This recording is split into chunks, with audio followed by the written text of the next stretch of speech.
Good morning friends, mom and son ব্লকে তোমাদের অনেক অনেক স্বাগত আর অনেক অনেক ভালোবাসা। শীতের সকালে একটা নতুন ভিডিও নিয়ে আজকে আবার তোমাদের সাথে দিনটা স্টার্ট করলাম। আশা করি তোমরা সবাই ভালো আছো, আমিও ভালো আছি। তো চলো, মিষ্টি একটা রোদওয়ালা সকাল থেকে আজকের ভিডিওটা আমি স্টার্ট করলাম। তো কালকে সমস্ত জামা কাপড় ভিজিয়ে রেখে গেছিলাম, তোমাদের দাদা ভাইয়ের জামা প্যান্ট, হাফ প্যান্ট, তারপরে তোমার বিছনার চাদর, জ্যাকেট, এগুলো সব কালকে ভিজিয়ে গেছিলাম। কারণ তোমাদের দাদা ভাইয়ের জামা কাপড়গুলো খুব নোংরা হয়, তো সঙ্গে সঙ্গে ভিজিয়ে কেচে দিলে না একদম পরিষ্কার হয় না, নোংরা থাকে। তো সেই জন্যে ওর জামা কাপড়গুলো সবসময় আমি আগের দিন ভিজিয়ে রাখি। তো গরম জলে ভেজাই না, ঠান্ডা জলেই ভিজিয়ে রাখি, আর আগের দিন ভিজিয়ে রাখি, পরের দিন সকালবেলা উঠে কেচে দিই। তো সেটাই দেখো, সকালবেলা উঠে আমি এখন জামা কাপড়গুলো কাচতে বসেছি। আর জল কি বরফের মতন ঠান্ডা আর কনকনে। কি করব, কিছু তো করার নেই। আরেকটা কথা হলো, হয়তো তোমরা বলবে যে লাইটটা একটু ক্যামেরায় ডিস্টার্ব করছে। অ্যাকচুয়ালি ক্যামেরা ডিস্টার্ব করছে না, ফোনটা তো আমি ছাদের মধ্যে একটা জায়গায় মানে বসিয়ে তারপর ভিডিওটা করছি। তো এবার সূর্য যেই দিকে আলোটা রয়েছে, মানে সূর্যটা যেদিকে রয়েছে তার বিপরীত দিকে ফোনটা রয়েছে, তো ওই জন্যে ফোনের ক্যামেরাটা না আলোটা এরকম আপ ডাউন করছে, ঠিক আছে? কারণ আমার তো ফোনের স্ট্যান্ড নেই। তো আমি সবসময় ফোন কোনো সময় চেয়ারে, কোনো সময় মেঝেতে, কোনো সময় খাটে, মানে যখন যেখানে থাকি সেই অনুযায়ী ভিডিওটা ক্যামেরাটা অন করি, ক্যামেরাটা রেখে। তো সেই জন্য হয়তো তোমাদের হয়তো ভাবো যে ক্যামেরাটার আলো ঠিক নয়। অ্যাকচুয়ালি সেটা না, ক্যামেরা ভালো, কিন্তু মানে ফোনটা রাখার জায়গাটা ঠিক হয় না। তো সেই কারণের জন্য এরকম আমার হয় আর কি। কারণ স্ট্যান্ড থাকলে সুবিধা হয়, এদিক ওদিক ঠিক সব জায়গায় ফোনটা রেখে রাখলে সুবিধা হয়, কিন্তু আমার এটা একদম সুবিধা হয় না, আমি বুঝি। কিন্তু যতটা পারি চেষ্টা করি ঠিকঠাক জায়গায় রাখতে। তারপর দেখো, ফোনটা মেঝেতে রাখি, কোনো কারণে জল টল লাগলে, নোংরা কিছু লাগলে, যদি ফোনটা খারাপ হয়ে যায়, আমি আর ভিডিও করতে পারবো না। আর সত্যি কথা, আমার এত টাকা নেই যে আমি নতুন ফোন কিনে আবার ভিডিও করব। হয়তো আমার ভিডিও করাটাই বন্ধ হয়ে যাবে যদি আমার ফোনটার কিছু হয়ে যায় না, আমার ব্লগ করাটাই বন্ধ হয়ে যাবে, আমি হয়তো ব্লগ আর করতেই পারবো না। দেখো, অনেকে আছে কি হয়, ফোন খারাপ হলো ঠিক করে নিল, ফোন খারাপ হলো নতুন কিনে নিল, কিন্তু সত্যি কথা, আমার যদি কোনো কারণে ফোনটা খারাপ হয়ে যায়, আমার ব্লগ করাই বন্ধ হয়ে যাবে, আমি ব্লগই করতে পারবো না। তো তোমাদের এই ক্যামেরাটার ডিস্টার্বের জন্য আমি তোমাদের এটা বললাম। দেখো, এখন কিন্তু ভিডিওটা একদম সুন্দর, মানে ফোনটা আমি এখন চেয়ারের মধ্যে রেখেছি, তোমরা হয়তো দেখেও বুঝতে পারবে যে আমি কিন্তু চেয়ারের মধ্যে ফোনটা রেখেই কিন্তু এখন ভিডিওটা করছি। তো জামা কাপড়গুলো সব কাচা হয়ে গেছে, আর এখন দেখো সমস্ত জামা কাপড়গুলো একদম ছাদে রোদে মেলে দিচ্ছি। আর এখন মোটামুটি ঘড়িতে বাজে 9টা কি 9:15, কারণ আমি 8:30টার দিকে ঘুম থেকে উঠেছিলাম। তো ঘুম থেকে উঠেই কাচা ধোয়া করতে করতে এখন 9:10-15ই হবে, আন্দাজেই আমি কিন্তু বললাম। তো এখন এইগুলো সব মেলে ঠেলে দেবো, দিয়ে আমি বাসি জামা কাপড় ছাড়বো, আর দাঁত ব্রাশ করব, টুকটাক এগুলো করব। করে নিয়ে তারপর আবার বারান্দায়, ঘরে প্রচুর জামা কাপড় আছে যেগুলো কাল কেচেছিলাম, কিছুই বোধহয় শুকোয়নি, সেগুলোকে আবার একটু রোদে ফেলবো। আর আজকে সকাল থেকে না খুব সুন্দর রোদ উঠেছে, খুব সুন্দর। মানে এই রোদে জামা কাপড় দিই, কম্বল দিই, যাই দিই না কেন, সমস্ত একদম ভালো মতন গরমও হবে আর জামা কাপড়ও শুকিয়ে যাবে।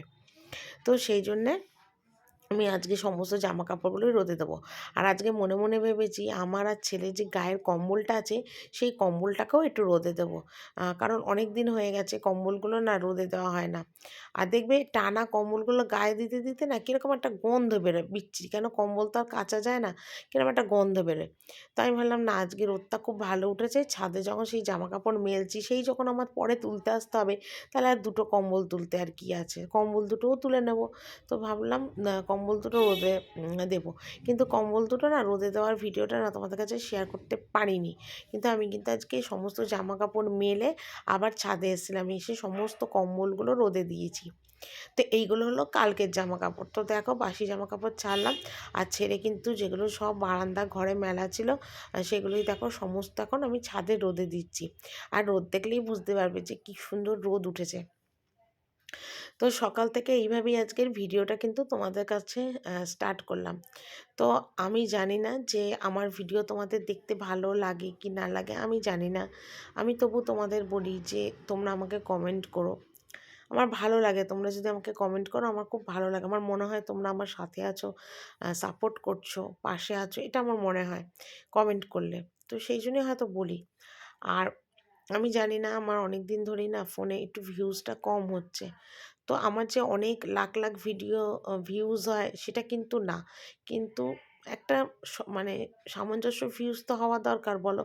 এত কষ্ট করে সারাদিন ধরে ব্লগ করি, হ্যাঁ ভিউজ হবে, সাবস্ক্রাইব বাড়বে, সেই কারণের জন্য তো কদিন ধরে না ভিউজটা একটু কম হচ্ছে, ওই জন্য মনটা এত খারাপ এত খারাপ, কি বলবো। মানে সারাটা দিন ভিডিও কিভাবে করব, কিভাবে ভালো হবে, সুন্দর একটা ব্লগ তৈরি করব, সারাক্ষণ মানে ভাবি কিভাবে কিভাবে সব কিছু করব, কিন্তু তারপরেও যদি ভিউজ কম হয়, সাবস্ক্রাইব কম হয়, তখন মনটা কীরকম খারাপ লাগে বলো, মনটা ভীষণভাবে ভেঙে যায়। আমার মতন এরকম অনেকেরই হয়তো ব্লগারদের বা ইউটিউবারদের এরকম হয়, ভিউজ কমে গেলে মন মেজাজ খারাপ হয়ে যায়, কিন্তু তারা তো মানে হয়তো প্রতিষ্ঠিত হয়ে গেছে, দাঁড়িয়ে গেছে, তারপরে তাদের যদি ভিউজ কম হয় না, অতটাও হয়তো ওদের কষ্ট হয় না। কিন্তু আমি তো এখনও ইউটিউবে দাঁড়াতেই পারিনি। তো আমার যদি ভিউজ কম হয়ে যায় বা আমার চ্যানেলটা যদি একটুখানি মানে বসে যায়, তখন না সেটা ভীষণ মন মেজাজ খারাপ হয়ে যায়। আর আমার কদিন ধরে না মন মেজাজটা খুব খারাপ চলছে, একদম ভিউজ কমে গেছে। তোমাদের কি আমার ভিডিও দেখতে ভালো লাগে না বলো না? ভালো লাগে না? ব্লগ ভিডিওতে তো এইগুলোই দেখায় না, আমার ডেইলি লাইফস্টাইলের ওপর যেটা, সেটাই তো আমি তোমাদের কাছে শেয়ার করবো। তাছাড়া আমি তোমাদের কাছে আর কী শেয়ার করবো বলো? তাই বলছি, তোমরা কিন্তু আমার ভিডিওটা অবশ্যই দেখো, অনেক অনেক করে ভিউজ, মানে তোমরা দেখলে আমার চ্যানেলে ভিউজ আসবে, সাবস্ক্রাইব আসবে, এটা প্লিজ তোমরা আমাকে একটু সাপোর্ট করো। কারণ আমার জীবনে দাঁড়ানোটা না খুব প্রয়োজন গো, খুব প্রয়োজন। অনেক কষ্ট দুঃখ করেই কিন্তু আমার এই ভিডিও করা, তোমাদের আমি ঠিক বলে বোঝাতে পারবো না। কিন্তু দেখো অনেকে মানুষই আছে যাদের দুঃখ কষ্ট দেখে তাদের চ্যানেলটা অনেক উপরে ওঠে, তারা অনেক বড় বড় ইউটিউবার হয়। তো তারা হয়তো সব কিছু ভালোভাবে ফোটাতে পারে, হয়তো আমি সেটা ঠিকভাবে হয়তো তোমাদের কাছে ফোটাতে পারি না যে আমার কষ্ট দুঃখটা, কিন্তু বিশ্বাস করো আমার লাইফে অনেক সমস্যা, অনেক সমস্যা, অনেক দুঃখ কষ্ট, আমি হয়তো সেটা সব কিছু সবার কাছে জানাতে পারি না, বোঝাতে পারি না, বলতে পারি না। সবাই বোঝায় বলে, তখন তাদের প্রতি সিম্প্যাথি হয়, তখন তাদের চ্যানেলটা অনেকটা গ্রো করে, কিন্তু আমি সব কিছু দেখাতে বলতে পারি না বলে। কিন্তু যেইটুকুনি তোমাদের কাছে শেয়ার করি বলি, সবটাই কিন্তু আমার লাইফের সত্যি ঘটনা, সেটাই কিন্তু তোমাদের কাছে আমি গল্প করি বলি। আর আমি চাই যে তোমরা আমাকে অনেক করে সাপোর্ট করো, ভালোবাসার পাশে থাকো। তো সবসময় সেটা আমি তোমাদের কাছে বলি যে তোমরা আমাকে একটু সাপোর্ট করো, দেখো। আর আমার তো তোমরা জানোই যে আমার ছেলে ঠিকমতো কথা বলতে পারে না, অনেকটা বড় হয়ে গেছে, কিন্তু ওর একটা ভবিষ্যৎ আছে। এরম তো অনেক ব্লগারদেরই আছে, ছেলেমেয়েরা অন্যরকম, তাদের তোমরা কি সুন্দর সাপোর্ট করো, কই আমাকে তো তোমরা সাপোর্ট করো না কেন? কেন করো না বলো? এরকম তো অনেকের হাজবেন্ড অনেক রকম সমস্যা, তাদের তোমরা সাপোর্ট করো, ভালোবাসো, পাশে থাকো, তাহলে আমারটাই কেন তোমরা থাকতে পারো? আমিও তো একটা অসহায় মানুষ, আমার তো সাপোর্ট বলে কিচ্ছু নেই। তো তোমরা কি আমার পাশে একটু সাপোর্ট হয়ে থাকতে পারো না বলো? আমার পারো না কি? আজকে চান টান করে নিয়ে তারপর আজকে রান্না শুরু করলাম, কারণ আজকে মাথায় শ্যাম্পু করেছি, তো সেই কারণের জন্য আজকে অনেকটা দেরি হলো। আর শীতের যেহেতু বেলা, রোদ পড়ে যায়, ঠান্ডা পড়ে যায়, সেই কারণের জন্য না আমি আজকে চান করে মাথায় শ্যাম্পু দিয়ে তারপর রান্না শুরু করেছি। তো আজকে শাশুড়ি তরকারিটা কেটে রেখেছিল, পাঁচ তরকারি, বেগুন ভাজা, আলু ভাজা কেটে রেখেছিল, আজকে নিরামিষই হবে, আর ওদিকে ডাল করব। উনি কেটে রেখে গেছিলো বলে আমার একটু সুবিধা হলো আর কি। আর ছেলেকে ঘরে ছিল বনপাউরুটি, সেটা গরম করে দিলাম, বনপাউরুটি আর আলু ভাজা দিয়ে খাচ্ছে এখন। কারণ এখন ভাত সবে বসিয়েছি, ভাত হচ্ছে, তো ভাত হতে হতে অনেকটা দেরি হবে, তারপরে ছেলে যাবে ঠাকুমার সাথে ঠাকুর ঘরে, তো না খেয়ে তো পাঠানো যাবে না, কারণ সকাল থেকে কিছু না খেয়ে যাবে, যাওয়া যায় না। তো ঘরে বনপাউরুটি কাল রাত্রিবেলাতে এনেছিলাম, তো সেই বনপাউরুটি দুটো ছিল রাখা, মানে একটা আমার একটা ননদের, তো ননদেরটা রয়েছে, আমারটা আমি ছেলেকে দিয়ে দিলাম, একটু চাটুতে গরম করে দিলাম যাতে গ্যাস অম্বলটা না হয়। তো ওই আলু ভাজা দিয়ে বনপাউরুটি দিলাম, ওটাই ও খাচ্ছে এখন, ওই যে দেখো না, ওই যে খেতে বসেছে, খেতে বসেছে। আর এইদিকে ইন্ডাকশন ওভেনে দেখো ভাত বসিয়েছি, ভাত আর আলু সিদ্ধ ইন্ডাকশন ওভেনে বসিয়েছি। আর এদিকে দেখো কড়াইতে দেখো তেলও দিয়ে দিয়েছি, তাড়াতাড়ি করছি, এদিকে নুন হলুদ মিষ্টি মাখিয়ে বেগুন রেডি করেছি। আর এদিকে দেখো পাস্তা তরকারি, ঠিক আছে, ফুলকপি আলু বেগুন শিম সব দিয়ে একটা তরকারি, এই তরকারিটা এখন বসাবো, ঠিক আছে। চলো তোমাদের সাথে আবার পরে কথা বলবো। তো এখানে দেখো বেগুন ভাজা কেটেছি, আর একটু পাতলা পাতলা করে কেটেছি, সেটা নুন হলুদ চিনি সব মাখিয়ে নিচ্ছি। তো বেগুন ভাজবো, আর ডালের সাথে দেখবি একটু বেগুন ভাজা হলে বেশ খেতে ভালো লাগে। বিশেষ করে দেখবে কাঁচা লঙ্কা তেল নুন দিয়ে ঝাল ঝাল করে যদি বেগুন ভাজা দিয়ে গরম গরম ভাত খাওয়া যায় না, আমার তো ভীষণ ভালো লাগে। আর আমার মাও কিন্তু বেগুন ভাজা খেতে ভীষণ ভালোবাসে। বেগুন ভাজা খেলেই আমার না আমার মার কথা মনে পড়ে। আমার মা ঘি আর বেগুন ভাজা দিয়ে ভাত খেতে খুব ভালোবাসে। ওই ঘি আর বেগুন ভাজা দিলে আমার মার আর কিচ্ছু লাগবে না, ওই দিয়েই পুরো ভাত খেয়ে নেবে, এত ভালোবাসে বেগুন ভাজা খেতে। তো রান্না শেষ হয়েই এসছে আমার। তো শুধু এই যে ডালটা ফোড়ন দিলাম, মুগের ডালটা ফোড়ন দিলাম, এই যে এখানে মুগের ডালটা ফোড়ন, ডালটা ফুটে গিয়ে নামাবো। আর তরকারি হয়ে গেছে, এদিকে দেখো আবার একটু পাঁপড় ভেজে আবার প্যাকেট করে রেখে দিলাম, এই যে পাঁপড় ভাজলাম, কারণ একটুখানি নিরামিষের দিনে না পাঁপড় ভাজা না হলে ভালো লাগে না, একটু পাঁপড়টা ভাজলাম। আর এই ডালটা এখানে ফুটে গেলেই আমার পুরো কমপ্লিট। তো চলো এগুলো করি, তারপর আমার উপরে আবার কাজ আছে, সেগুলো টুকটাক করবো। রান্না বান্না সারা কমপ্লিট হয়ে গেছে। তারপর সকালবেলায় তো বোতল দুটো ধুয়ে রেখেছিলাম, কিন্তু জল দুটো আর ভরা হয়নি। তো এখন ভাবলাম কি খাবার জল দুটো একবারে ভরেই ওপরে যাই, কারণ একবার উপরে চলে গেলে না আর তখন দেখবে নিচে নামতে ইচ্ছা করে না, বা একবারে মোটামুটি কাজকর্ম সারার পর দেখবে শরীরটাও ছেড়ে দেয়, তখন আর না কাজ করতেও ইচ্ছা করে না। তাই আমি ভাবলাম কি তাহলে জল দুটো ভরে নিয়ে যাই, একটা তোমাদের দাদাভাইয়ের থাকবে জল, দোকান থেকে এসে খাবে, আর একটা আমার ঘরে আমি নিয়ে যাব জল খাওয়ার জন্য। ওই একটু জলের জন্য আবার নিচে আসবো, ভালো লাগে না। তো সেই জন্যই জলগুলো আর কি ভরছি। আর ওদিকে সকালবেলায় তো উঠেই ঘুম থেকে উঠেই অনেকগুলোই বাসন মাজা ঘষা হয়ে গেছিলো। তো কিছু বাসন গুছিয়েছি, কিছু বাসন গোছানো হয়নি, পরে গোছাবো। তো বড় বড় বাটি গামলাগুলো সমস্ত গোছানো হয়ে গেছে। আর সকাল থেকে আজকে প্রচুর দৌড়চ্ছি, প্রচুর, মানে কি আর বলবো। মানে একা হাতে কাজকর্ম করলে যেটা হয়, একা হাতে সমস্ত দিকটাই সামলাতে হয়, কাজকর্ম করতে হয়, মানে হেল্পার বলে তো আর কেউ নেই, একা হাতে A to Z, মানে জুতো সেলাই থেকে চণ্ডীপাঠ সমস্ত কিছুই আমাকে করতে হয়। তার জন্য কি বলতো টাইমটা অনেকটা লাগে, চাপও পড়ে নিজের একার ওপর। তো রান্নাবান্না সারলাম, কিছু বাসন-কোসন ছিল সেগুলো সমস্ত কিন্তু আমি একদম মানে কমপ্লিট করলাম, মাজা ঘষা করলাম, ঘরটুকুনি মুছলাম, তো সেগুলোর ভিডিও তোমাদের করিনি। তো করে আবার জামাটা একটু ছাড়লাম, তো সকালবেলায় কেচে গেছিলাম, জামাটা শুকিয়ে গেছিলো, তো সেটাই আবার পরলাম। আর সকালেই তো আজকে চান টান হয়ে গেছে, চান করেই কিন্তু আজকের ব্লগটা মানে তোমাদের কাছে শুরু করেছিলাম। সকাল সকালেই চান টান কমপ্লিট করে ফেলেছিলাম। তো এদিকে দেখো যেগুলো সকালবেলা মেলে গেছিলাম সেগুলোই আবার দেখো কিছুটা কিছুটা শুকিয়ে গেছে, কিছু কিছু আবার ভেজা আছে, সেগুলোকে আবার এখন তুলছি, তুলে আবার বারান্দা দিয়ে মেলবো। এই সব টুকটাক কাজ করতে করতেই সারা দিনটাই আমার কেটে যায়। সত্যি কথাই আমার মানে এই সব কাজকর্ম করতে করতেই সারাটা দিন কেটে যায়।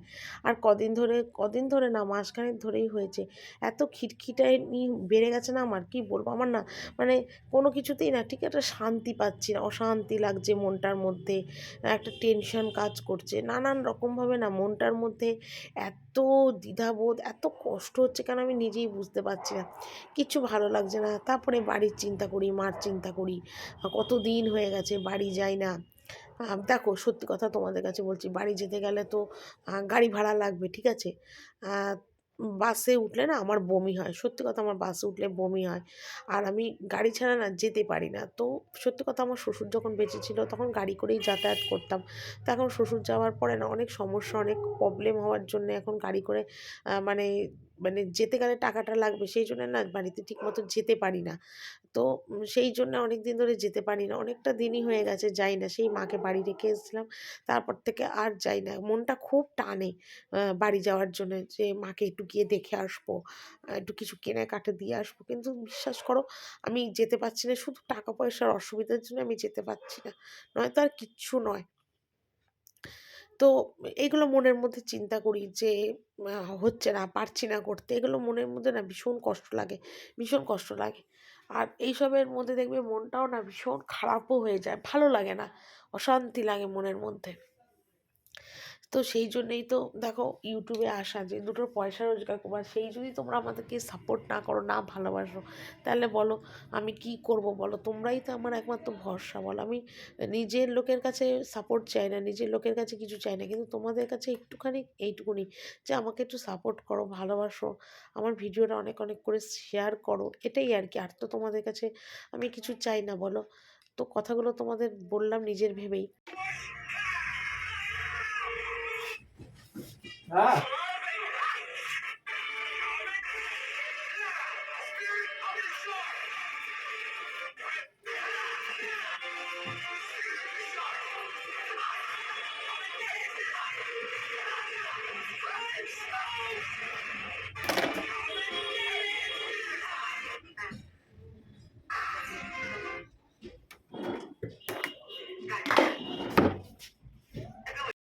তো সকালবেলাতে যখন ঘুম থেকে উঠেছিলাম তখনই বিছনার চাদর, বালিশের ওষা সমস্ত মানে কাচতে বার করে দিয়েছিলাম।